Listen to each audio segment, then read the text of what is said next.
আমির হামজা এত বেশি বেদবি করছে যে বাংলাদেশের নাগরিক হিসেবে তাকে রাখাটাই একটা ধুনছুন অবস্থা। সরকার তো কী অপরাধ করছে, তার চেয়ে বড় অপরাধ করছে আমির হামজা।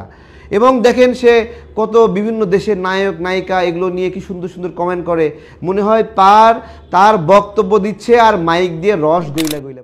আর সেই আমির হামজা হযরত খাদিজা রাদিয়াল্লাহু আনহা বেদবি করতেছে।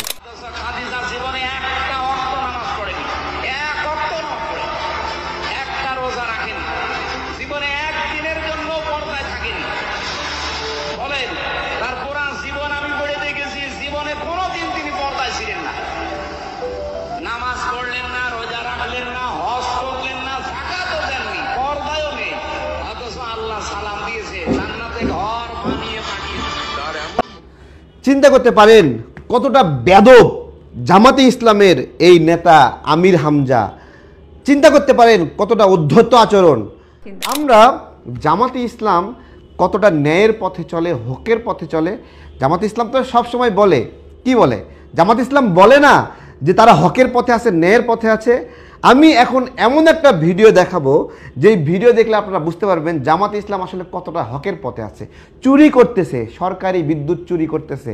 এই যে একটা ভিডিও দেখাচ্ছি, ভিডিও দেখালে আপনারা বুঝতে পারবেন। দাড়িপাল্লা, রাস্তার মোড়ে মোড়ে দাড়িপাল্লা দিয়েছে, সেই দাড়িপাল্লা দিয়ে তারা বিদ্যুতের লাইন দিছে, ঝিলমিল ঝিলমিল বাতি জ্বলছে এবং সেই ঝিলমিল ঝিলমিল বাতি তারা সরকারি বিদ্যুতের লাইন থেকে লাইন চুরি করে তারা এই বাতি জ্বালাচ্ছে। আমরা একটু দেখবো এটা।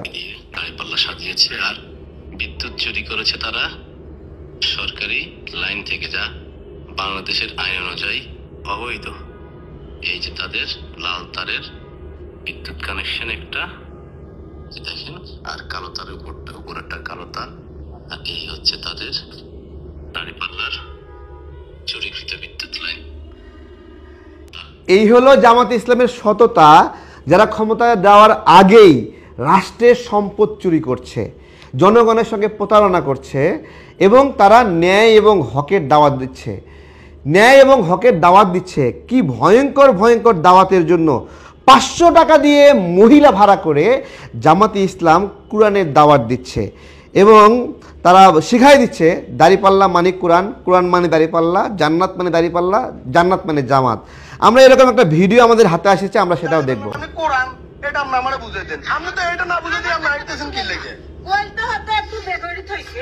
কেমনে বেগড়িত হইছে? বেগড়িত হইছে না, আমরা ইচ্ছাকৃতভাবে ইন্টেনশনালি বুঝাইতেছেন যে দাড়িপাল্লা মানে কোরআন, মানে দাড়িপাল্লার ভোট দিলে কোরআনে ভোট দিবেন।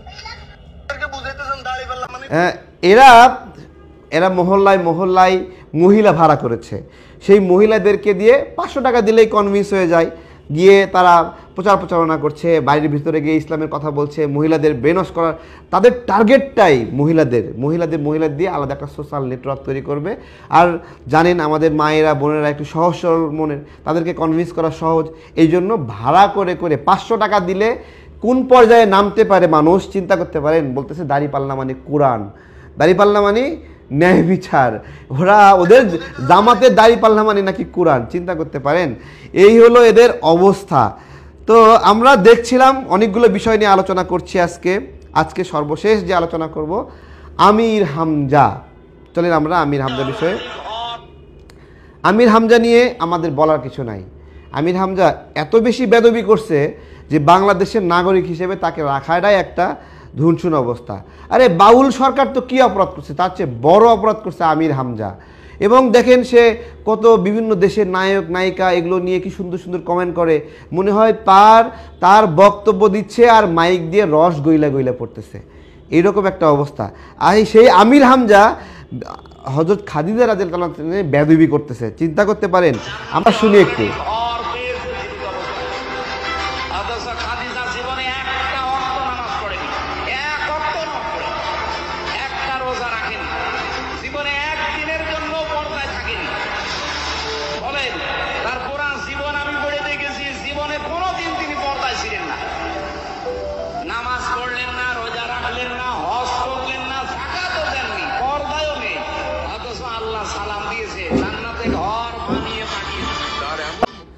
চিন্তা করতে পারেন কতটা বেদব জামাতে ইসলামের এই নেতা আমির হামজা।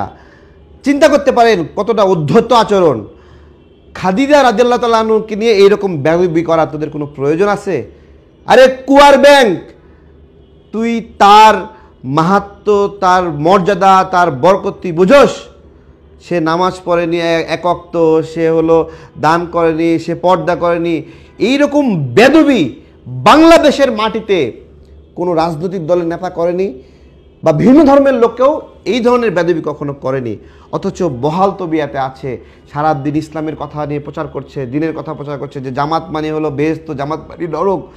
দজ্জাল ছাড়া এদেরকে আপনারা আর কী নামে রাখতে পারেন আমি আপনাদের কাছে জিজ্ঞাসা করছি। আজকে এই যখন অবস্থা, তখন আমরা আসলে খুব হতাশ অবস্থায় আছি।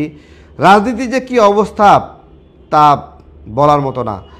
আজকে জামাতে ইসলামের আরেকটা কথা বলছি, ওরা তো ন্যায়ের কথা বলে, হকের কথা বলে, চাঁদাবাজি বলে বিএনপিকে, অন্য দলকে চাঁদাবাজ বলে, কিন্তু নিজেরা কি করে আপনারা একবার দেখবেন। থাকতো মালয়েশিয়া, বাংলাদেশে এসে এই পল্টনে চাঁদাবাজি করছে, বলতে ভয়ও লাগে যে কি না কি করে বসে।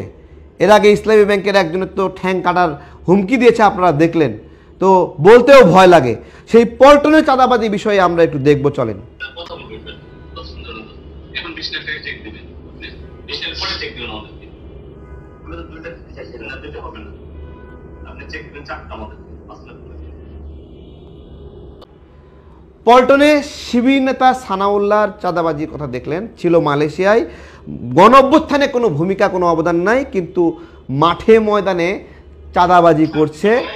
এই হলো তাদের অবস্থা, এই হলো তাদের নৈতিকতা। তারা এইভাবে ন্যায় বিচার করবে। ক্ষমতা যায়নি, সরকার গঠনই করেনি, তার আগেই চাঁদাবাজি শুরু করে দিয়েছে জামাত শিবির। আরেকটা শেষ বিষয়ে আলোচনা করব। দাড়িপাল্লার সাথে সাথে আলোচনা যুক্ত হয়েছে হাত পাখা। তা হাত পাখা ভালোই ছিল, তারাই বলতো জামাতের সঙ্গে যে যাবে সেই বেদব হয়ে যাবে, সে বিপথে যাবে, এবং টাকার কাছে যারা জামাতের বিক্রি হবে তারা, তাদের পথ আর ঠিক থাকবে না। আমরা একটু দেখি। ফেব্রুয়ারিতে ইনশাআল্লাহ নেওয়ার সুযোগ আছে, তোমরা মানসিকভাবে প্রস্তুতি নাও। যার যা আছে তাই নিয়ে প্রস্তুত থাকো, ইনশাআল্লাহ সময় মতো জবাব দিয়ে দিবা। 54 বছরের প্রতিশোধ ফেব্রুয়ারিতে ইনশাআল্লাহ নেওয়ার সুযোগ আছে, তোমরা মানসিক।